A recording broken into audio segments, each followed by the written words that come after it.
Hello बच्चों, welcome to nerdy side. आज हम कवर करने वाले हैं बायोलॉजी का एक नया चैप्टर। और हाँ, इस वीडियो के बाद कॉन्सेप्ट्स होंगे क्रिस्टल क्लियर। तो चलिए शुरू करते हैं आज का चैप्टर, जो है इकोसिस्टम। देखो, ये कोई ऐसी चीज नहीं है जो बहुत दूर है।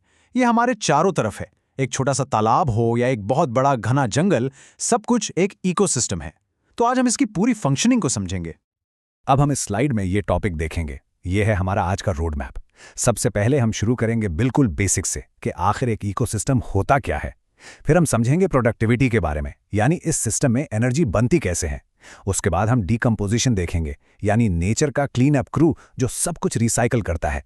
फिर energy flow and food chains को स्टडी करेंगे और आखिर में इन सारे रिलेशनशिप्स को एक विजुअल फॉर्म देंगे इकोलॉजिकल पिरामिड्स के थ्रू। तो चलिए आगे बढ़ते हैं।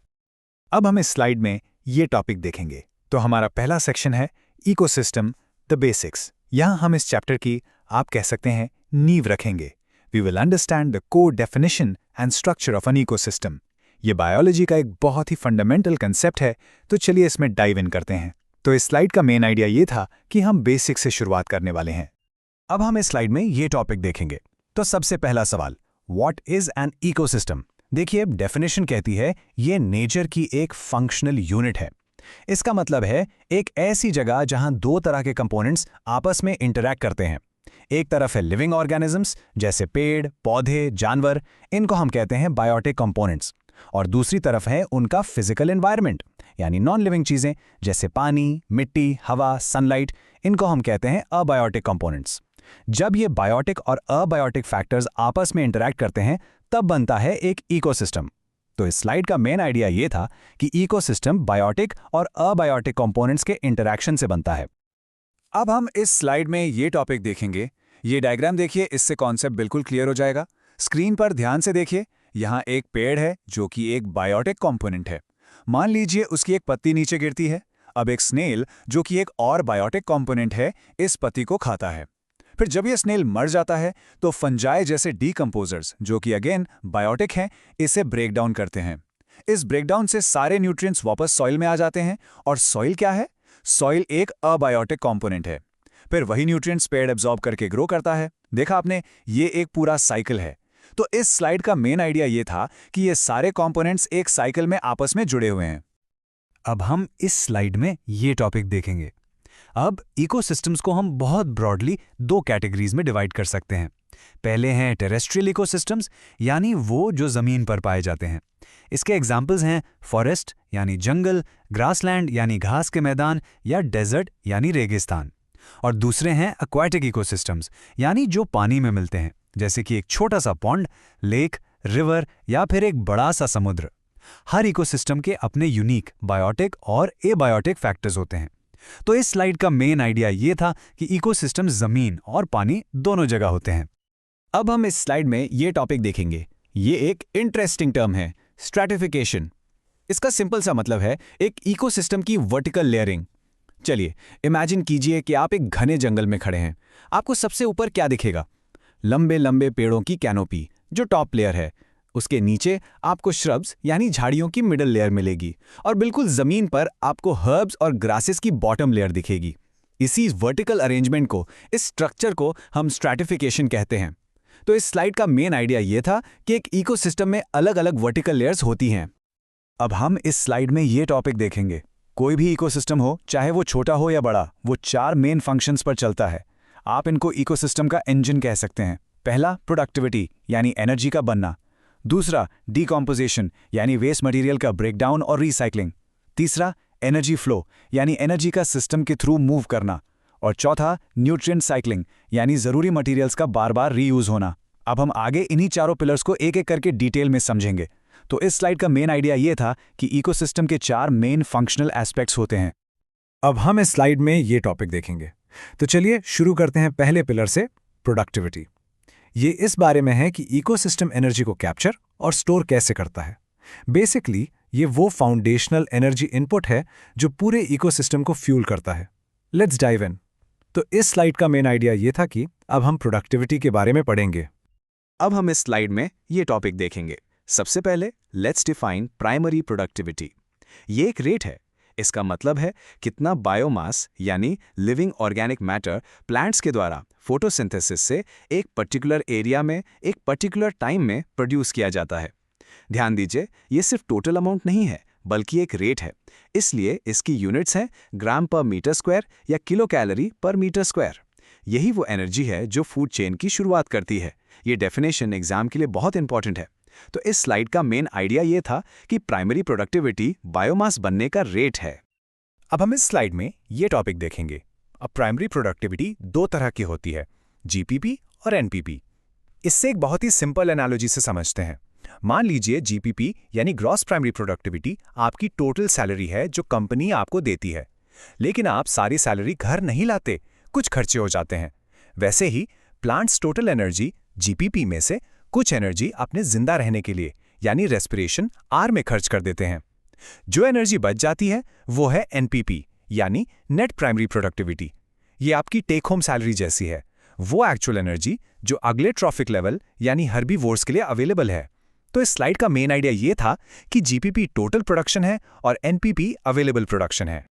अब हम इस स्लाइड में ये टॉपिक देखेंगे और ये फॉर्मूला ये इस कॉन्सेप्ट को परफेक्टली समराइज करता है। GPP minus R equals NPP. ये सिर्फ एक फॉर्मूला नहीं है, ये प्रोड्यूसर लेवल का एनर्जी बजट है। Total energy produced gross minus energy used by the plant for its own survival respiration gives you the net energy available to the ecosystem. This is the fundamental equation in ecology. इसे हमेशा याद रखिएगा। तो इस slide का main idea इस important formula को समझना था।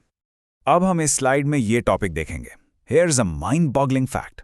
हमारे पूरे प्लैनेट की, पूरे बायोस्फीयर की एनुअल नेट प्राइमरी प्रोडक्टिविटी है लगभग 170 बिलियन टन्स ड्राई वेट। लेकिन सबसे सरप्राइजिंग बात यह है कि ओशंस जो अर्थ का 70% एरिया कवर करते हैं, वो इसमें से सिर्फ 55 बिलियन टन्स कंट्रीब्यूट करते हैं। इतना कम क्यों?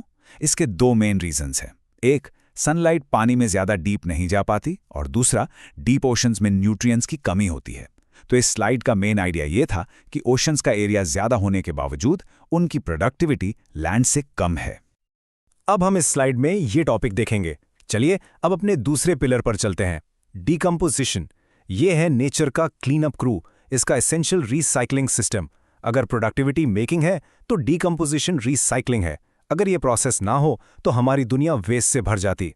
तो इस स्लाइड का मेन आइडिया ये था कि अब हम डीकंपोजिशन के बारे में पढ़ेंगे। अब हम इस स्लाइड में ये टॉपिक देखेंगे। इस क्लीनअप क्रू का रॉ मटेरियल क्या है? वो है डिट्राइटस। ये बेसिकली सारा डेड ऑर्गेनिक स्टफ है। गिरी हुई पत्तियां, पेड़ों की छाल, मरे हुए जानवर, उनका फीकल मैटर, सब कुछ। यही वो चीज़ है जिसके ऊपर डीकंपोजर्स काम करते हैं और उससे न्यूट्रिएंट्स निकालते हैं। तो इस स्लाइड का मेन आइडिया ये था कि डीकंपोजिशन का रॉ मटेरियल डिट्राइटस होता है। अब हम इस स्लाइड में ये टॉपिक देखेंगे। ये डीकंपोजिशन का प्रोसेस 5 इंपॉर्टेंट स्टेप्स में होता है। सबसे पहले है फ्रैगमेंटेशन, जहां अर्थवॉर्म्स जैसे जीव डेट्राइटिस को छोटे छोटे टुकड़ों में तोड़ते हैं। फिर है लीचिंग, जिसमें पानी इन टुकड़ों से सॉल्युबल न्यूट्रिएंट्स को घोलकर मिट्टी में नीचे ले जाता है। उसके बाद आता है कैटाबॉलिज्म, जो कि बैक्टीरिया और फंगी द्वारा किया गया एक्चुअल केमिकल ब्रेकडाउन है। इससे बनता है ह्यूमस और इस प्रोसेस को कहते हैं ह्यूमिफिकेशन। और आखिरी स्टेप है मिनरलाइजेशन, जिसमें ह्यूमस से इनऑर्गेनिक न्यूट्रिएंट्स रिलीज होते हैं जो प्लांट्स के लिए दोबारा अवेलेबल हो जाते हैं। तो इस स्लाइड का मेन आइडिया डीकंपोजिशन के 5 स्टेप्स को समझना था। अब हम इस स्लाइड में ये टॉपिक देखेंगे। चलिए इस ह्यूमस को थोड़ा और जानते हैं। ये एक डार्क, अमॉर्फस यानी शेपलेस सब्सटेंस है जो आगे ब्रेकडाउन होने के लिए काफ़ी रेजिस्टेंट होता है। क्योंकि ये बहुत धीरे धीरे डिकम्पोज होता है, ये सॉइल में एक लॉन्ग टर्म न्यूट्रिएंट रिजर्वोयर या आप कह सकते हैं एक न्यूट्रिएंट बैंक की तरह काम करता है। ये सॉइल की फर्टिलिटी के लिए बहुत ज़रूरी है। तो इस स्लाइड का मेन आइडिया ह्यूमस की प्रॉपर्टीज़ और उसके फंक्शन को समझना था। अब हम इस स्लाइड में ये टॉपिक देखेंगे। तो ये क्लीनअप क्रू कितनी तेजी से काम करता है, ये कुछ फैक्टर्स पर डिपेंड करता है।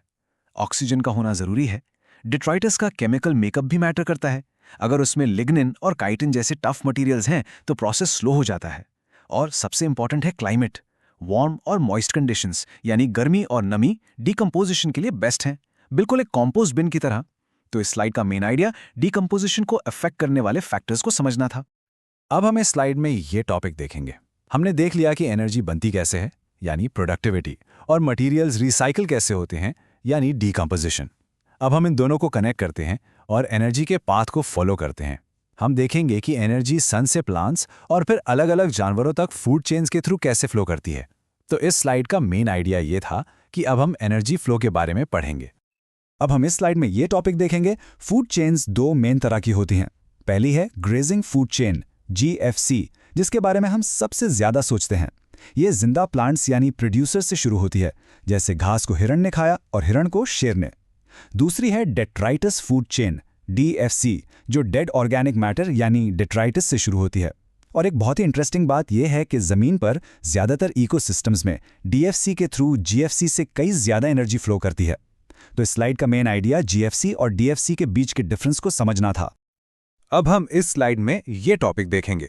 ये टर्म ट्रॉफिक लेवल, इसका क्या मतलब है? इसका सिंपल सा मतलब है एक ऑर्गेनिज्म की feeding position in a food chain. Producers जैसे प्लांट्स हमेशा फर्स्ट ट्रॉफिक लेवल पर होते हैं। उन्हें खाने वाले हर्बिवोर्स यानी primary consumers second trophic level पर, और उन हर्बिवोर्स को खाने वाले कार्निवोर्स यानी secondary consumers third trophic level पर, एंड सो ऑन। तो इस स्लाइड का मेन आइडिया ट्रॉफिक लेवल की डेफिनेशन को समझना था। अब हम इस स्लाइड में ये टॉपिक देखेंगे। ये इकोलॉजी का एक गोल्डन रूल है, इसको हमेशा याद रखिएगा। The 10% law. ये लॉ कहता है कि जब एनर्जी एक ट्रॉपिक लेवल से अगले ट्रॉपिक लेवल तक जाती है तो सिर्फ 10% ही ट्रांसफर हो पाती है। बाकी के 90% एनर्जी उस ऑर्गेनिज्म के मेटाबॉलिक प्रोसेसेस में यूज हो जाती है या हीट के फॉर्म में लॉस हो जाती है। यही वो रीजन है कि फूड चेन ज्यादा लंबी यानी 4 या 5 लेवल से ज्यादा नहीं हो पाती। ऊपर तक पहुंचते पहुंचते एनर्जी ही नहीं बचती। तो इस स्लाइड का मेन आइडिया 10% लॉ को समझना था। अब हम इस स्लाइड में ये टॉपिक देखेंगे। अब आते हैं हमारे आखिरी सेक्शन पर, इकोलॉजिकल पिरामिड्स। ये एक फैंटास्टिक ग्राफिकल टूल है जिससे हम इकोसिस्टम के स्ट्रक्चर को विजुलाइज कर सकते हैं। यह हमें अलग अलग ट्रॉफिक लेवल्स के बीच के रिलेशनशिप का एक स्नैपशॉट देते हैं। तो इस स्लाइड का मेन आइडिया ये था कि अब हम इकोलॉजिकल पिरामिड्स को पढ़ने वाले हैं। अब हम इस स्लाइड में ये टॉपिक देखेंगे। हम 3 तरह के पिरामिड्स स्टडी करते हैं।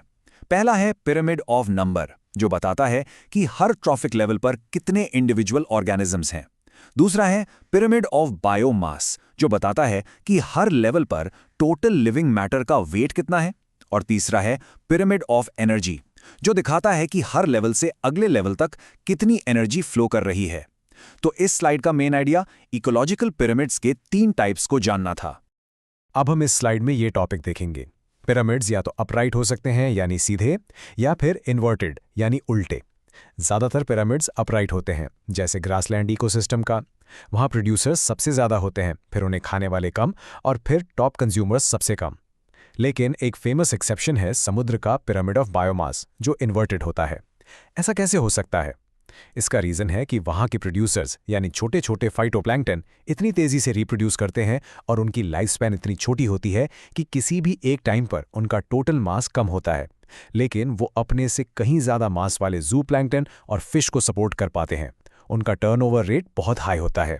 तो इस स्लाइड का मेन आइडिया अपराइट और इन्वर्टेड पिरामिड्स को समझना था। अब हम इस स्लाइड में ये टॉपिक देखेंगे। इस रूल को हमेशा के लिए याद रखिए, ये एग्जाम में जरूर पूछा जाता है। The pyramid of energy is always upright. ये कभी भी इन्वर्टेड नहीं हो सकता। क्यों? क्योंकि ये थर्मोडायनेमिक्स के लॉज को फॉलो करता है। हर ट्रॉफिक लेवल पर एनर्जी का लॉस होता है, जैसा हमने 10% लॉ में पढ़ा। इसलिए हर अगला लेवल अपने पिछले लेवल से एनर्जी के मामले में हमेशा छोटा ही होगा। There are no exceptions to this rule. तो इस स्लाइड का मेन आइडिया ये था कि एनर्जी का पिरामिड हमेशा सीधा होता है। अब हम इस स्लाइड में ये टॉपिक देखेंगे। अब आपके लिए एक छोटा सा थॉट एक्सपेरिमेंट। सोचिए, एक बड़ा सा पेड़ है, ये है हमारा प्रोड्यूसर, नंबर में सिर्फ 1। उस पर हजारों इंसेक्ट्स रहते हैं। ये हुए प्राइमरी कंज्यूमर्स, और उन इंसेक्ट्स को कुछ बर्ड्स खाते हैं। ये हुए सेकेंडरी कंज्यूमर्स। इस केस में पिरामिड ऑफ नंबर्स कैसा दिखेगा? ये अपराइट नहीं है, ना ही इन्वर्टेड। इसका शेप होगा स्पिंडल शेप्ड, क्योंकि बेस नैरो है, एक पेड़, बीच में ब्रॉड है, हजारों इंसेक्ट्स, और फिर टॉप पर फिर से नैरो है, कुछ बर्ड्स। तो इस स्लाइड का मेन आइडिया ये था कि pyramid of numbers spindle shaped भी हो सकता है। तो चलिए जल्दी से रिकैप करते हैं। हमने जाना कि इकोसिस्टम लिविंग यानी बायोटिक और नॉन लिविंग यानी एबायोटिक चीजों के इंटरैक्शन का एक कॉम्प्लेक्स वेब है। इसके 4 मेन फंक्शंस हैं। प्रोडक्टिविटी, डिकम्पोजिशन, एनर्जी फ्लो और न्यूट्रिएंट साइक्लिंग। हमने 10% लॉ ऑफ एनर्जी ट्रांसफर समझा और देखा कि कैसे इकोलॉजिकल पिरामिड्स हमें इस स्ट्रक्चर को विजुलाइज करने में हेल्प करते हैं, जिसमें एनर्जी का पिरामिड हमेशा अपराइट होता है। अगर आपको ये वीडियो हेल्पफुल लगी हो तो लाइक करिए, शेयर करिए अपने दोस्तों के साथ, चैनल को सब्सक्राइब करिए और कमेंट करके जरूर बताइए आप नेक्स्ट कौन सा चैप्टर देखना चाहते हो।